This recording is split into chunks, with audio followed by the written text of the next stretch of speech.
Hey, what's up, guys? It's David Roberts, and I'm back with another Motivation Monday. Last week, our team was invited to attend a dedication ceremony at Oral Roberts University in Tulsa, Oklahoma, for the grand opening of their new Global Learning Center. This state-of-the-art facility will allow students from all over the world to connect to their new smart classrooms. In addition to the classroom features, this facility is also home to the largest production studio in all of Oklahoma. Advance was fortunate enough to work with ORU and provide and install the network infrastructure for this wonderful facility. Attending this event and listening to the great accomplishments this technology will allow ORU to offer students from all over the world really got me to thinking. We all do things every single day that have a greater or broader impact than we may ever realize. There is no way to know what future business leader, or for that matter world leader, will attend ORU via this facility, but we are certain that the impact on its students will be both positive and profound.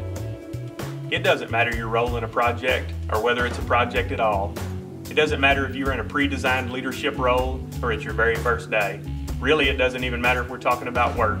Every single thing that we do has an impact on other people. We as individuals make the choice, though, whether that impact will be a positive one or a negative one. Here at Advanced Cabling, we work hard every day to keep it positive and make sure we change the way you view technology. Thank you.